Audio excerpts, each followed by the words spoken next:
અને એ સમજણમાં રહેવાનું છે, સમજણમાં રહ્યો ને પછી કણકણમાં એ તમારું સ્વરૂપના આપણને દર્શન થાય. કારણ કે સમજણનું ઘર આપણને સદગુરુ મહારાજ ક્યાં ઊભા રાખે તો કે સમજણના ઘરમાં. બસ સમજણના ઘરમાં રહેવાનું છે, પછી બીજું કાંઈ કરવાની જરૂર નથી. હું નથી કરવાનું તો કે જે સોડાયું છે ને એ પછી આપણે કરવાનું નથી. હું સોડાયું તો કે કર્મકાંડ. આપણે જે નીત ઉઠીને કર્મકાંડ કરતા હતા, નાહવું ધોવું, પૂજા કરવી, પાઠ કરવા, હવન કરવા, હોમ કરવા, વ્રત કરવા, તીરથ કરવા, જપ કરવા. આપણે એમ કહેવી કે લહણ ન ખવાય, લહણ છોડવાનું સંતો કહેશે, પણ સંતો લહણ છોડવાનું નહીં, લખણ છોડો. લહણ છોડવાની જરૂર નથી. લહણ ગમે એટલું ખાવ, લહણ તો તમને લોહીની શુદ્ધિ કરે છે, લોહી પાતળું કરે છે. લહણ છોડવાથી તમારામાં કાંઈ ફેર નહીં પડે. લખણ છોડો, લખણ છોડી દો. મારે તારી કરવાના, હારું નરહું, પાડોશી હારે ઈર્ષા નિંદા, એ લખણ છોડવાના છે. લખણ છોડશો ને તો પછી આપણને આપોઆપ શાંતિ થાય. કારણ કે જ્યાં સુધી આપણને કકળાટ છે ને ત્યાં સુધી શાંતિ નથી થતી.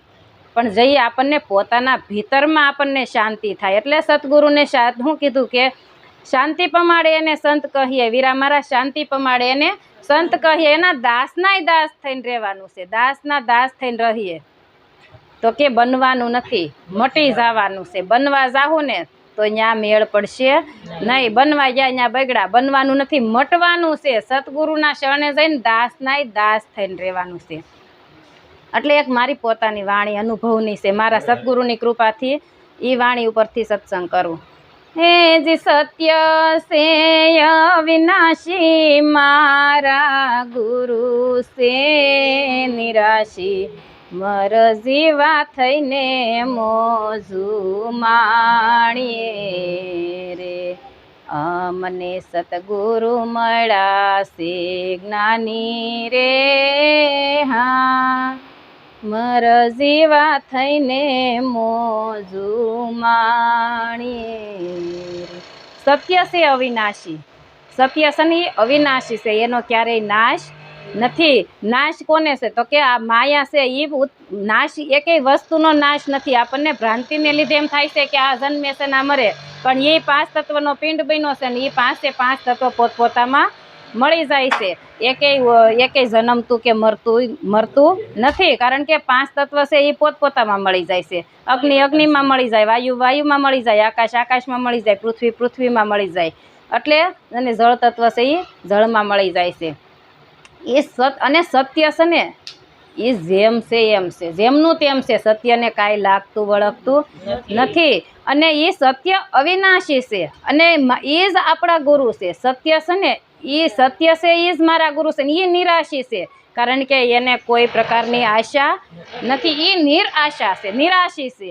સત્ય છે અવિનાશી, મારા ગુરુ છે નિરાશી. અને પછી મરજીવા થઈને મોજું માણે. અને એ મરજીવા કીધા. ઓલા તો આપણે મરીએ છીએ, મરવું મરવું સૌ કોઈ કહે, મરી જાણે નહીં કોઈ. એક વખત એસા મરે તો ફરી આવા ગમન ન હોય. પણ મરવું તો સૌ કોઈ કહેશે, પણ મરવું ગમતું નથી. મરવું કોઈને ગમે છે? એક દ્રષ્ટાંત છે. એક માળી છે ને કથામાં ક્યાંક સાંભળ્યું છે કે યમરાજા આવે ને, આપણે જઈ મોત આવે તો યમરાજાને પાડો આવે લેવા. એટલે માળી તો એકવાર ઘરે હુતાતા રાતે, ને છોકરો બીમાર હતો. એ પડખે ખાટલો ઘરમાં છોકરાનો હતો. તે ઘરેથી પાડો છૂટી ગયો. પાડો છૂટી ગયો ને એટલે માડીને લાગી બીક. ખાટલાને પાયા પાય પાડો મોઢા ભરાવે એટલે માડી કે બાપા અહીંયા નહીં, બીમાર ઓલ પણ ખાટલો છે. મરવું કોઈને ગમતું નથી. આપણે કહીએ છીએ છોકરો વયો છે ને તો કે વારે મારા વાલા એને હાટાને મને લઈ લીધો હોત તો હારદું, પણ જઈ ટાણું આવે ને તો કોઈને નથી ગમતું.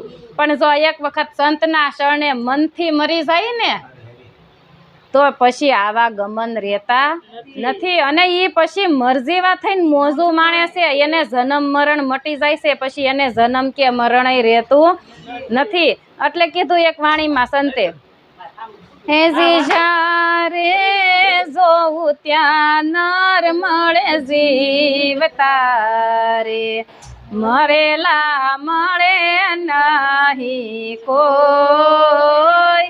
હેજી મળેલા મળે તો મોજું માણીએ રે.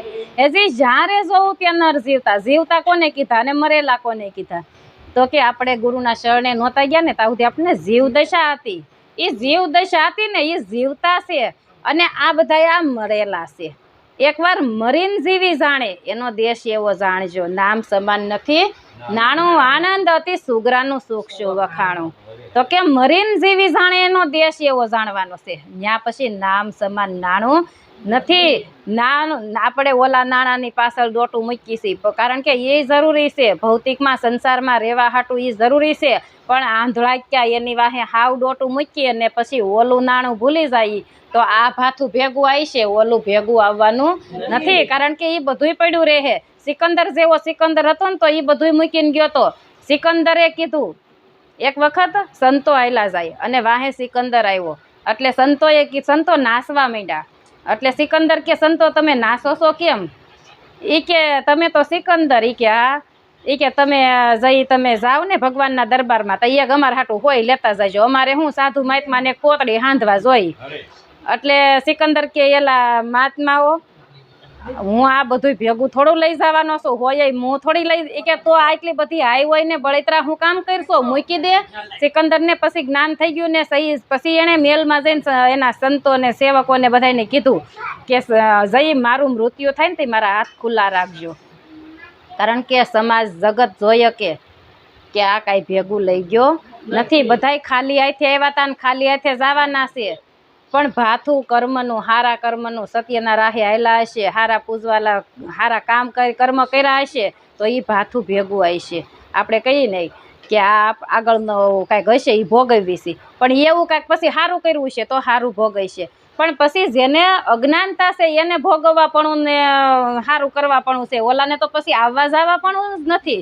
આવવા જવા પણ હોય તો ભોગવવાનું હોય ને, કારણ કે એને સંતો અકર્તા કરી દેશે, કર્મકાંડ મટાડી દેશે અને અકર્તાના ઘરમાં લાવી દેશે. એટલે ગંગા સતીએ કીધું, લોયણે કીધું કે જીરે લાખા કરતા પણ આને કોરે મેલીને અકર્તાના ઘરમાં આવો. પછી એને કર્મકાંડ કાંઈ લાગુ પડતું નથી. કર્મકાંડ કોને? જ્યાં સુધી નવધા ભક્તિ છે ને નથી ખબર પોતાના સ્વરૂપની, ત્યાં સુધી કર્મકાંડ છે અને ત્યાં સુધી જગત છે.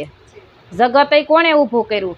તો કે આપણે ઊભું કર્યું છે. અને પાછું હમાય છે પાછું આપણામાં, પોતે રસાવે ને પોતે બંધાવે, પોતે છે સ્વયં બ્રહ્મ, પોતે જ રસાવે છે ને પાછો કરોળિયાની જેમ. કરોળિયો હોય ને ઝાડું બાંધે પાછો પોતે ને પોતે એમાં ફસાઈ જાય, પછી બહાર નીકળી શકતો નથી.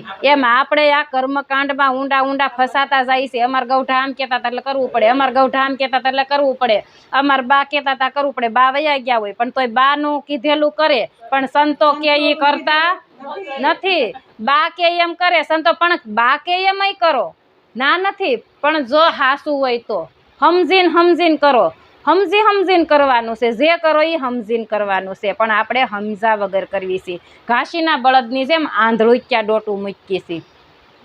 એટલે પછી કીધું, હે જે સુતેલાને જગાડ્યા, વાલે મારે બગલાને હંસ બનાવ્યા, મારા જીવા થઈને મોજો માણી રે, અમને સતગુરુ મળ્યા છે જ્ઞાની રે, હા મારા જીવા થઈને મોજો માણી. સુતેલાને જગાડ્યા અને વાલે મારે બગલાને હંસ બનાવ્યા.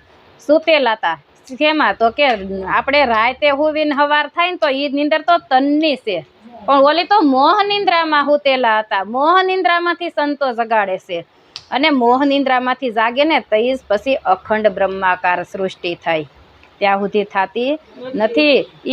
એ મોહ નિંદ્રામાંથી જાગવાનું છે અને જાગવાનું છે, ભાગવાનું નથી. એ સુરતા જાગી જાય ને પછી સુરતા સજાગ થઈ જાય અને પછી બગલાને હંસ બની જાય. પછી બગ દશા મટી જાય. જ્યાં ત્યાં કાદવ કિસળ બગલો ડોળે, એમ આપણે આખી દુનિયામાં રખડતા હતા, જ્યાં ત્યાં ભટકતા હતા, એ બધું ભટકણ સંતો મટાડી દેશે અને પછી હંસ ગતિ આવી જાય છે. અને હંસ ગતિ આવી જાય પછી હંસલો કે હંસ હોય એ કે જ્યાં ત્યાં મોઢા મારે, એ હાસા મોતીનો સારો સણે. આ સંતોના મુખમાંથી જે શબ્દ નીકળે છે ને એ હાસા મોતી છે. અને એ હાસા મોતી, આ શબ્દ સંતોના મુખમાંથી નીકળે ને એ હાસું મોતી છે. અને સુરતા છે ને એ આપણી સજાગ હોય ને તો શબ્દ પકડે કોણ? તો કે સુરતા. સુરતા છે ને એ જ શબ્દ પકડે. મારીને તમારી સુરતા જરીક વાર આઘી પાછી થાય ને તો એ શબ્દ વયો જાય, ખબર રહેતી નથી. પણ જો સુરતા સજાગ હોય ને તો એ શબ્દ તરત પકડી લેશે અને એ શબ્દ પછી ક્યારેય ભૂલાતો નથી. અને ઓલું ગોખણિયું જ્ઞાન હોય, આપણું કામ કરતા હોય પોપટિયું જ્ઞાન હોય, ગમે એ કરતા હોય ને સાંભળતા હોય ને ઓલું કરતા હોય ને એ ઘડીક સાંભળીતા સુધી સારું લાગે પણ યાદ નથી રહેતું. પણ તમારી સુરતા જો સજાગ હોય ને તો તમને એ શબ્દ કોઈ દી ન ભૂલાય. નીંદરમાં તમને રાતે ઉઠીને કદાચ સંતો ગમે એ ફોન આવ્યો ને પૂછે તો તમને એ શબ્દ યાદ હોય, કોઈ દી ભૂલાતો નથી.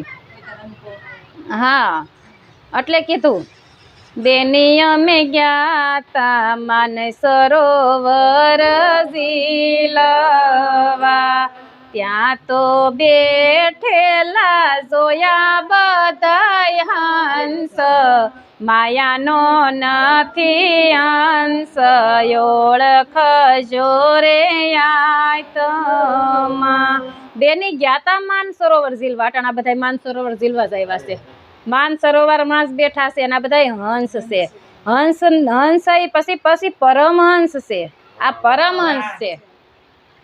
હંસ છે ને એ ખાલી દૂધ ને પાણી નોખું પાડે, પણ પરમહંસ છે ને એ દૂધ પાણી નોખું કરીને પછી એક થઈ જાય છે. પોતાના સ્વરૂપની જે ઓળખાણ કરે ને એ પરમહંસ છે. અને પરમહંસ થાય ને એ જ પછી શબ્દનો મોતીનો સારો સણી અગે. અને ઓલામાં તો હજી તો એ હંસ ગતિ હોય ને તો થોડી થોડી બગલા ગતિ હોય, કારણ કે ઓલો પરમહંસ થઈ જાય છે. પછી એને આડું અવળું કે કોઈ પ્રકારનું ભટકણ કે આવરણ હોતું નથી. અને એ સુરતા સજાગ થઈ જાય ને તઈ આપણને એ સમજણ આવે. અને તઈ એ સુરતા જ પછી એ શબ્દમાં માલે, કારણ કે પોતાના સ્વરૂપમાં વૃત્તિ હોય ત્યાંથી તો બહાર ભટકતી હોય, પણ એ સુરતી થાય ને તો એ સુરતી અને શબ્દ પછી એક થઈ જાય છે. પછી અહીંયા એ સુરતા અને શબ્દ પછી જુદા રહેતા નથી, પછી એ એક જ થઈ જાય છે. અને એ મન અમન થઈ જાય છે. સુરતા છે ને એ જ બાપાએ આપણે ભોળા બાપાએ આગળ વાત કરી હતી કે મન કયો કે સુરતા કયો, એ પછી મન અમન થઈ જાય છે. અને એ મન અમન થઈ જાય એટલે અમન થયું હોય તો એ જ સદગુરુનો સત્સંગ એને ગમે છે, ભાવે છે. આપણને આ સત્સંગ રસ સાહેબ પ્રાણી સત્સંગ રસ સાહેબ પેલા લાગે કડવો તુરો ને ખાટો, પછી આંબા કેરી સાહેબ. જ્યાં સુધી મન હોય ને ત્યાં સુધી કડવું ને તુરું ખાટું લાગે, પણ પછી તો એ સમજાતા ધીમે ધીમે અમન થઈ જાય. અમન થાય એટલે કડક આંબા કેરી શાક, કારણ કે પછી અમૃત સમાન થઈ જાય છે. એ અમૃત છે ને પછી અમૃત જેને ગળે ઉતરે ને એ અમર થઈ જાય. અમર કઈ રીતે? તો કે દેહથી કોઈ અમર નથી.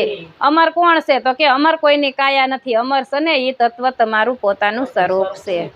એ અમર છે અને એ અજર છે, કારણ કે એ અજરા કાંઈ જરિયા ન જાય, કારણ કે એ જરે એવું નથી, અજરો થઈ જાય છે. નથી સમજાતું ને ત્યાં સુધી, પણ સમજાય ને પછી એ તો આનંદની લહેર આવે. પછી એને સેજે સેજે સમજણ આવતી જાય અને અનુભવ પોતાના સ્વરૂપનો જેમ થતો જાય. પણ એ ક્યારે થાય? તો કે મક્કમતા પોતાની હોવી જોઈએ. પોતાની મક્કમતા હોવી જોઈએ, મન મક્કમ હોવું જોઈએ. આપણને ઘડીક થાય ને તો પાછું કાંઈક ખારા નરખું આવે ને તો આપણે પાછા ડગી જઈએ, કારણ કે ડગવાનું નથી. આપણને અડગ મન કરી દીધું સંતોએ. અડગ મન કોઈ દી ડગે નહીં, એ કોઈ દી ડગે. ગંગા સતીએ પુરાવો આપ્યો કે મેરું ડગે પણ મન નો ડગે પાનબાઈ, ભલે ભાંગી પડે બ્રહ્માંડ, વિપત પડે પણ વણશે નહીં. એ હરિજનના પ્રમાણ.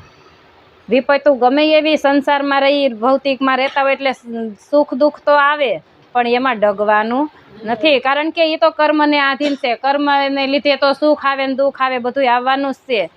પણ એમાં આપણે ડગવાનું નથી. એક ઉપર ઊભા રહે, કારણ કે એ એક જોયો હોય તો ઊભા રહી, કારણ કે પરમાત્માએ આપણને એક સદગુરુ મહારાજે એકની ઓળખાણ કરાવી. એ જોયો હોય તો ઊભા રહી. એક દ્રષ્ટાંત આપી પછી મારી વાણીને વિરામ આપું. એક 4-5 આંધળા બેઠા હતા, એટલે છોકરા બોલે કે હાથી આવ્યો, હાથી આવ્યો. એટલે છોકરા કે હાથી આવ્યો, એટલે આંધળા કે આજ તો આપણે હાથી જોવો છે. એટલે છોકરાઓને બોલતા બોલતા નીકળ્યા કે ઊભા રાખો તો અમારે હાથી જોવો છે. એકે પૂછડું પકડ્યું, એકે પગ પકડ્યા, એકે કાન પકડ્યા, એકે પેટ પકડ્યું. એટલે કે એક કે આ તો હાથી થાંભલા જેવો છે, એક કે હાથી ફળિયા જેવો છે, એક કે હાથી હાવણા જેવો છે, એક કે હાથી ઉપડા છે, પણ કોઈના હાથમાં હાથી આવ્યો નહીં. એમ આપણું એવું છે. આપણને પરમાત્મા તો બધાય કરે છે, પણ પરમાત્મા ઓળખાતો નથી. પરમાત્મા કેવો કોને?